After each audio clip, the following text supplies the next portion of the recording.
அதே மாதிரி மண்கிண்டி மலை பல்சல் கந்த என பெயர் மாற்றப்பட்டிருக்கிறது.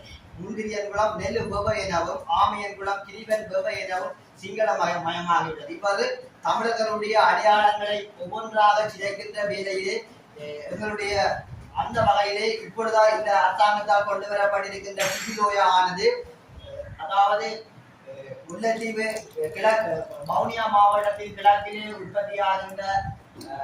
உற்பத்தியாகி முல்லைத்தீவு கொக்குழாய் கடலிலே சங்கமிக்கின்ற கிபிலோயா என்கின்ற பருவகால ஆற்றை மறைத்து ஒரு அணைக்கட்டு கட்டுவதாகவும் இதனுடைய விளைவாக கூறப்படுவது தமிழ் மக்களுடைய வன்னி மக்களுடைய வாழ்வாதாரத்தை மேம்பாடு கூறுவதாக இருந்தாலும் உண்மையிலேயே இது திரைமறைவில் நடக்கின்ற உண்மை என்னென்றால் எங்களுடைய வவுனியா வடக்கு எல்லை பகுதிகளிலே புற மாவட்டம் வெளி மாவட்டத்தில் குடியேற்றம் செய்யப்பட்ட சிங்கள மக்களுடைய வாழ்வாதாரத்திற்காக இது உருவாக்கப்பட்டிருக்கின்றது.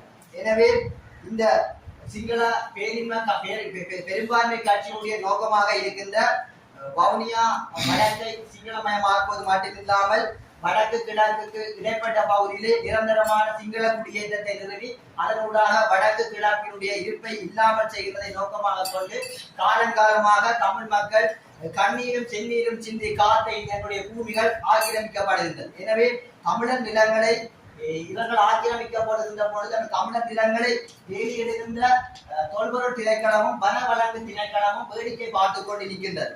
எனவே இந்த முன்னைய அரசுகள் தயாரித்த அந்த திட்ட வரைவுகளையே தற்பொழுது ஆட்சியில் இருக்கின்ற அனுர அரசாங்கம் கையில் எடுத்து பூர்வீக மக்களின் துமுறல்களை கேட்காது வடக்கு கிழக்கு மாகாணங்களை சிங்கள குடியேற்றங்களை நிறுவுவதை கொண்டு பௌத்த மேலாதிக்கத்துடைய நீண்டகால நோக்கமாக இருக்கின்ற கிபிலோயாவை ஒரு கருவியாக பயன்படுத்துகின்றனர். எனவே தமிழ் மக்களுடைய பூர்வீக நிலங்களை பெரும்பான்மை மக்களை குடியேற்றுகின்ற ஒரு திட்டமாகவே இந்த கிபிலோயா திட்டம் காணப்படுகிறது. எனவே தமிழ் மக்களாகிய நாங்கள் பூர்வீக நிலங்களை பாதுகாப்பதற்கு கண்டன தீர்மானத்தை இந்த சபை எடுக்க வேண்டும் என கேட்டுக்கொள்கிறோம்.